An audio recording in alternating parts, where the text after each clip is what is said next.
amara n'udo nke Onyenwe anyị Jesu Kristi n'ịhụnanya nke Chukwu Nna na mmekọrịta nke Mmụọ Nsọ dịrị unu niile.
Chukwu Nwa na Chukwu Mmụọ Nsọ, onye nke a na-ele ole n'ụbọchị nke tata na tata nnukwute olili nke atọ n'ime otu dị ngọzi, bụrụkwazị nnukwu olili nke this Merchant of Light Catholic Primaries of the Most Holy Trinity. Maka ọ Trinity nwe ministry a the nne dị asaa Lady Queen of Light, who is the heavenly envoy, the Vicar General. So na anyị nọ n'ebe nọ n'afọ atọ n'ime otu dị ngọzi, anyị wee atọ n'ime otu dị ngọzi. Ihe ọma ọ na-emela anyị this Merchant of Light Prayer Ministry na anyị nwe o nyere anyị akwa ọ sị na a ga-akpọ ya Trinity Town. Onye ka Trinity ji wee bụrụ ọkaibe. Anyị o nyere anyị ka anyị na-asị ya nara ekene, nara otuto, nara ịja mma n'aha Jizọs Kraịst bụ Onyenwe anyị.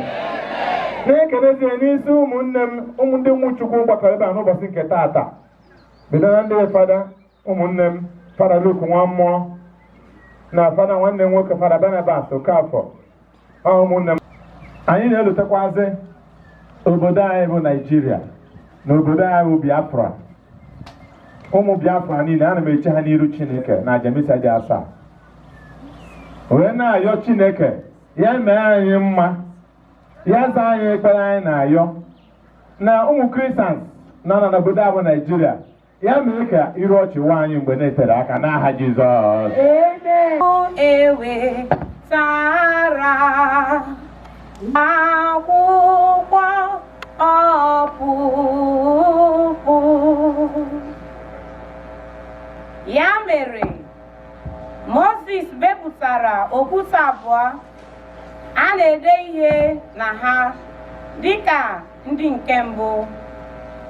Bilie n'isi ụtụtụ, gbago n'enugwu Sinai dịka oseburu ụwa nyere ya n'iwu. O chịkwa okwute abụọ ahụ wee gaa. Chineke gbadatara n'ụdị urukpu nọnyere Mozis n'ebe ahụ, kwupụta na aha ya bụ Chineke. Okwu nke ose bụrụ ụwa.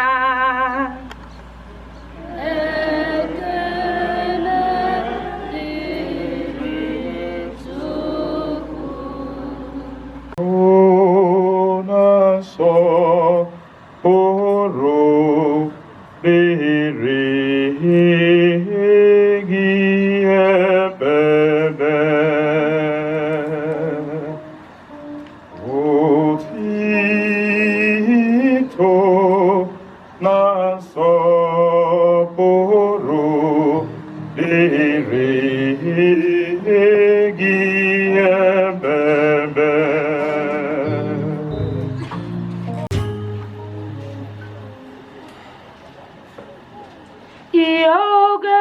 gụpụtara n'akwụkwọ ozi nke bụ Epafras degara ndị Kọrint. N'ikpeazụ, ụmụnna m, nọdụnụ mma, mezienụ ndụ unu, geenụ ntị n'arịrịọ na ndụmọdụ m, were n'otu obi na-eme ihe, na-ebinụ n'udo. Chineke nke udo na ịhụnanya ga-anọnyekwara unu. Onye nwe anyị nọnyelu unu.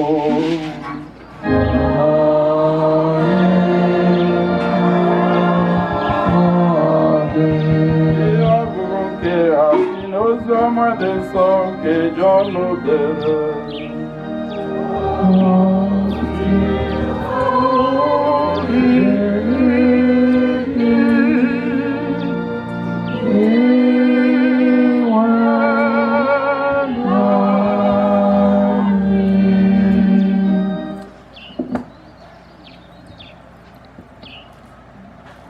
Jesu gwara Nikọdimus sị, n'ihi na Chineke hụrụ ụwa n'anya otu a nke na o nyere otu nwa ya ka onye ọbụla nke kwere na ya ghara ịla n'iyi, kama ka o nwee ndụ ebe ebe. Ozi ọma nke ose bụ ụwa. Otito dịrị gị, Kristi. Esikwa ozi ọma ndị anyị nụ wee nweta mgbaghara njọ. Amen.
obi gị dị asọ nke di nwa Jesu Kristi na nke nne dị asọ Virgin Maria.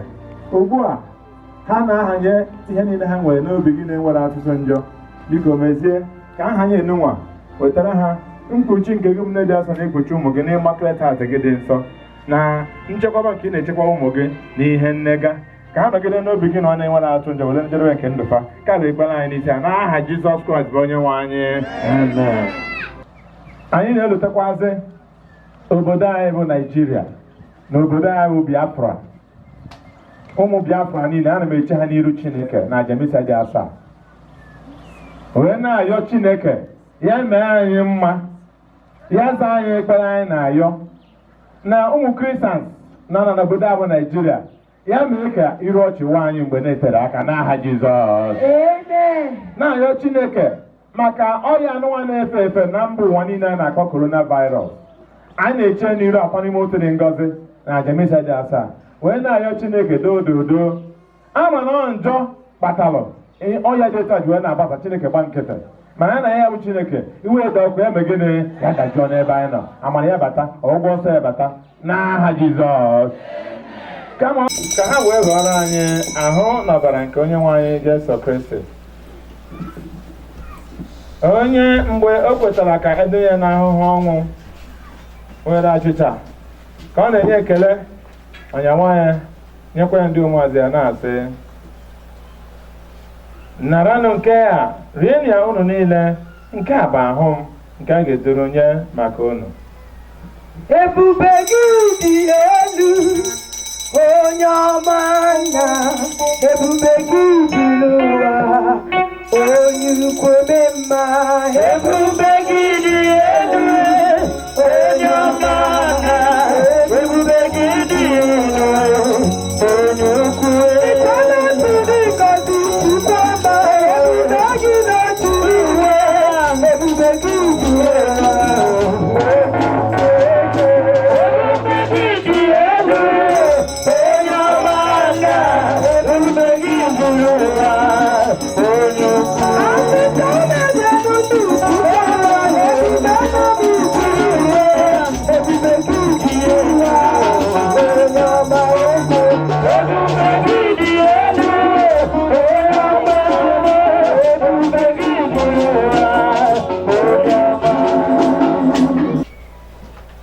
otu akwa ka o siri mee mgbe e richara nri anyasị o buru iko nsọ ka ọ na-enyekwa ekele onye ndị ụmụazị ya na-asị naranụ nke ya ṅụọnụ ya unu niile nke a bụ iko nsọ nke ọbara m nke ọgbọ ndị ọhụrụ dị ebighị ebi a ga-agba ya n'ihi unu na n'ihi imere ime mmadụ ka e wee gbaghara njọ gaa na-emenụ nke a na ncheta nke m. Ọbara ya leenụ nwa atụrụ nke Chukwu, leenụ onye nsọ nke Israel, leenụ the image of the invisible God. Chinenwa na-anara afọ ya nke emesara wee fụba anya na-emetụkwazi ya aka. Leenụ ihe omimi kachasị ihe omimi niile n'ụbọchị taata, ya bụ ihe omimi nke atọ n'ime otu dị ngọzi. Ọ bụ ife omimi nke ka uche mmadụ Chineke dị ngọzi anyị ga-ekwere maka Chukwu kụziri ya ebube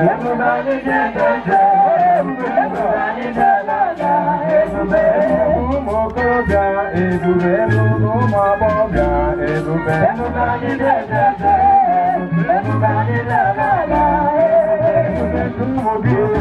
ebube nke ụmụ ife ebube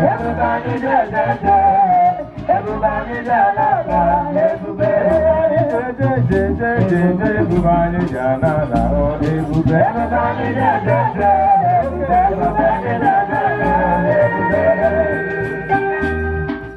lee nwa atụrụ nke Chukwu, lee onye na-ekwechaghị njọ nke ụwa. Ha nwere ike ọmụmụ ndị a kpọrọ n'oriri nke nwa atụrụ Chineke.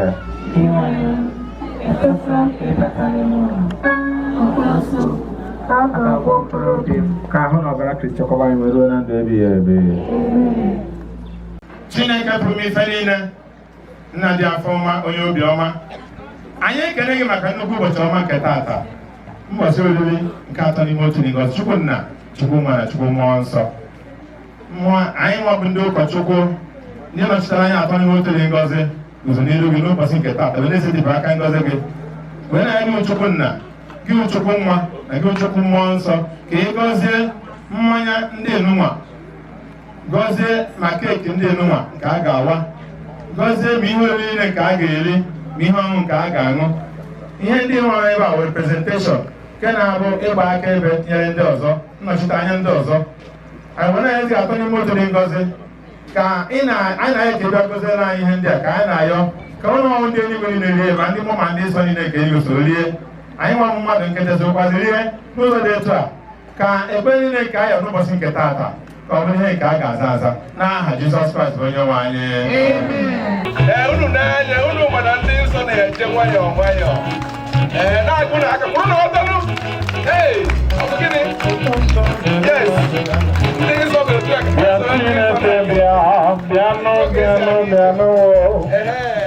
Akanjua, Chukike Gazie, Yano Nyeranye, Gomwe na Ndo, Eze Binigwe, Patakanye na Nyanka, Enyo Usika, Mano Sonde Nanta, Amado Sika,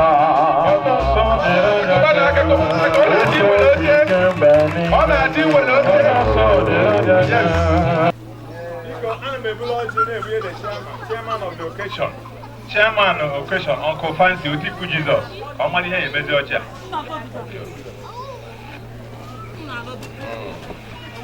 Okay, see you. Oh, Naya Moroge. Nanya, una onye ọbụla pụrụ ibu na Igbo adị ama ya ama. Ọ sị ka eme ya ka esi eme ya na Igbo. Na anyị abụrụ ndị Hausa. Yoruba na-akọ ọjị. Hausa na-ata ọjị mana ndị Igbo na-aga ọjị. Ugbu a, ọjị bịara. Anyị agaghị afọ nna na nwa na mmụọ nsọ enweghị Chineke anyị na-ekelekwa gị ọzọ wee na-ayọkwazi gị ka ị gọziere anyị ọjị n'ụwa a gọzie anyị gọzie anyị n'ụwa o sebụrụ ụwa onye nwe anyị n'afọ nna na nwa na mmụọ nsọ. mana ọ bụrụ na agbasi ọjị ya na ọ bụrụ na anyị na-anya ebe a anyị afụ na ife anyị eme karịrị akarị. Ife anyị eme mere gịnị karịrị akarị. So ọ bụrụ na ị na-anya na n'obi gị jụọ onwe gị kedu ife ihe emenwu Chineke ebe a. Ọ bụrụ ife mmadụ na-agwa mmadụ mee kama na ife mmadụ ga-ene anya ọsị na ife ga-emere Chineke wee were ya na eze ya maka na etu a ka ọ na-adị mmechizi ya kịta ewere ya mere ife akụkọ na mbụ na ebe a bụ ọfịa mana ugbu a na ebe a bụrụgo London.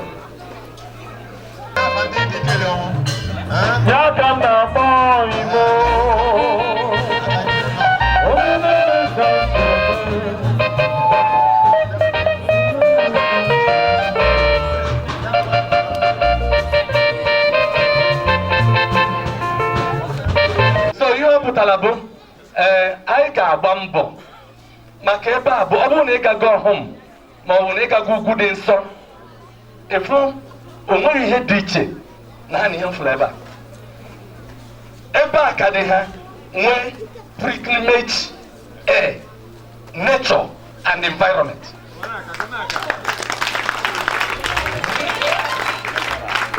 Efu na ọ bụghị okwukwe mgbe mụ na my classmate Father Barnabas nọ akọrọ nye ha sị ọ bụla okwukwe nji na-abịa ka nji lụta ebe a na ka ị bara ime pilgrimage okwukwe ga-echenji due to the deserts ị ga na-afụ isi from nature baa into spirit ịba spiritual. Ana bụ m abịa nga mma na oji ebe a ga mee shoot. It's better I say the truth. Eyi na-akwa eji aga pilgrimage maka ihe agbatịrị pas olu onye iwu mmiri wụọ mmiri ndị na-aga ego ugwu dị nsọ maka esi aga ya anyị na-akwado ọfụma esi osi isi m bịara ebe a ka m fụrụ na ife Chineke nọ ebe a, na mmụọ nsọ Chineke nọ ebe a. Ife a niile ụwa niile na-ekwu, because ihe jisi n'ụwa niile ma ọ bụ one country na-ekwu ya. A na-ekwu ya na Nigeria, a na-ekwu ya na US, a na-ekwu ya na Japan, a na-ekwu ya na China. Chineke wee rụrụ anyị ofu arithmetic. Kwa anyị ma ihe a na-akpa arithmetic. Arithmetic nyere ụwa niile mgbakọ. Ụwa niile ka m na-agwa gị, ma ndị ọcha ma ndị ojii. Anyị wee na-agbakọ ya since last year, onweghị onye kwere mgbakọta. So ihe na-egwuzi n'ụwa niile kịta ahụ, biko si kpọba nne anyị dị asọ, si kpọba Jizọs. Ọ bụ ụlọ nụrụ ihe na-eme na India now. Ndị India vụrụ arụsị ha niile jee na-asụ. Ọ bụ ụlọ fụrụ ya. Ọ bụ ọsọ ndị a. Obodo dị iche iche ekwe na Chineke na-agba ozizi biko si butere ya nyawa arụsị ahụ anyị na-efe. Ijere nwanyị na-agba n'igwe mama, ijere nwanyị na-agba n'igwe mama. So, ndị a dị efe Chineke, this is the time. Amen. Ndị a dị efe Chineke, this is the time. Ndị anyị dị asọ na-ebe akwa na-ahụ ọnụ ndị nọ n'ụwa. Sifa Fayoba Chineke amara now, ijezi na alụsị, ijezi n'ebe a na-agwọ ọgwụ, ijezi n'ebe a na-afụ ụgwọ ọfụ. Ka ndị chọọchị wee bụ the chọọchị Kraịst dobere. Ebe a ka ọfọ Chineke dị. Ndị anyị dị asọ ekene Maria anyị na-ekpe bụ Chukwu Nna bụ ụzọ wee kpee ekene Maria. So anyị adịghị eme ihe. A na-ekwu ekene iwe, etu aka Jona na-ekwu oge ahụ asị nwoke onye aṅụrụma. Wepụ aka na alụsị, wepụ aka n'ọgwụ, o nweghị uru ọ ga-abala gị. Ndị fada up to 60-something priests na Vatican City. So na o nwebeghị ebe o gburu ndị mmadụ etu a. Ịbịazie ọ bụzie o gbuziri in thousands na Vatican City na Rome afọ. America in thousands, China in thousands, wezere gaba. Mana oge anyị na-akwado ịbanye na this coronavirus ya COVID-19, oge a na-akwado ime isi ndị mmadụ ha kwụsị ihe dị iche iche a na-aga kwụsị movement ya bụ ya na-akpọ quarantine ka a na-akwado tupu eme ya. Adoration ikpeazụ anyị mere before akwụsị eme ya quarantine ka nne dị asọ Mother Mary onye nke unu mana ọ nọ ebe a n'ụdị pụrụ iche. Amara m na afọdụ ya n'ụdị ebe ọ nọ ya n'ụbọchị taata. Achọrọ m ịtụke dị ya afọ 10 iji mara ya ka onye dị ata afa ọ nne Jizọs, nne ya Mother Amata Jizọs, Antalugo nwanyị, Ijele nwanyị, Shai Momi, asa na mma, Ave Maria. O wee sị ụmụ m, ọ sị m na coronavirus na-egbusi ndị mmadụ na mba ụwa. Na ese nwa m ọmakwana ya nwere ọgwụ coronavirus. Nsị a ma ya don't understand. Ọ sị m lụrụ m gwa ụmụ ya na adoration na Queen of Light Healing Balm. Ya gwara m ka e produce na this ministry na ya etinye gị ike na ya na ọ ga na-agwọzi coronavirus. Amen. Ndị yuzugoro nwere nkwe nke fọrọ sị na yuzu mana this time ya na-eyuzu mana ha ka fọrọ. Wee jụọ ya nke a na-akpọ Queen of Light Healing Balm ma ọ ka fọrọ. Ọ sị yes na ọ ka fọrọ. Ọ sị gị were ya. Gị were isi mmiri ọkụ na mgbede. Ọ n'abalị. Gị were etinye na mmiri ọkụ gbalụgha ya. Were tọwụ ime gịnị? Budo na ya na-ekuri ya otu esi ekuri ihe ụzọ ọkụ. Ma ya bụ ụzọ ọkụ dị ihe a gị na-eme kwa abalị ọ nakwa ụtụtụ ọbụla ka ya na Queen of Light ka onye aka ka ụgwọ gị. Onye mere ihe a ama ọ dị na nne dị asọ ziri ozi dị etu a ngwalu na ezi na bifo emechie ya ịka ụka na ihe ndị ọzọ. So ihe a ka ọ na-emezi o mee bọsị bụ bọsị nke ịtọ ọkpọzi ya na fo si ya ka ya gwakwa gị na this ọgwụ dị very very powerful. In fact, na symptom niile ya na-enwe gbasara coronavirus abịago na njedebe. Adịghị amara bụ isi ihe. Ọba ma a na-ekwu maka ya dị ihe a. Queen of Light Healing Balm. Ọba ma a na-ekwu maka ya. Ọ bụ ewu na ose ndị ya ka o yuzuru abalị ịtọ. O wee sị na ya na ọkpọ n'isi ihe. O wee sị ya kọntinu gị yuzuo ya. Ya ka o yuzukwara the next 2 days. Ọ kpọzie ya. Si ya in fact ka ya gwazie gị. kịta na ya adịchago mma na na ya anachiakwa na back to the clinic. Everything was negative. Powerful veggie. Ana m ekele the son of the soil. Ndị ikele ọnwụ niile. Ụfọdụ n'ime ha anabago. Ma ana m ekele ha n'ụdị pụrụ iche maka nkwado ọma nke ha na-akwado this ministry. O nwere ezigbote nnabata ọma ha nabatara anyị. And ha na-eprove ya m nnabata day by day. Asụ Chineke gọziere mba n'aha Jizọs. Na-ekele ndị ikele ọnwụ, na-ekele in a special way ndị arọ n'ọta na ndị ọkpụ n'ifite. In a special way, our boys, ndị ogene group ma ndị nyere aka na band, ma nyere aka na ịsa nwa, ndị arọ n'ọta, ndị ụmụnne anyị ebe a. Chineke gọziere m unu. In fact, enigwe ga-agọzikata unu. Ya bụ ihe ọma ga-esochi unu one by one. Enye unu eribe agwụ n'aha Jizọs. So, ndị yutu niile nụwa na-agba mbọ na-apụta na-enye were talent Chineke nye ha wee na-eto Chineke. Unu ga-echeche ya ka unu fụ etu ngọzi unu ga-esi wee bawanye n'aha Jizọs.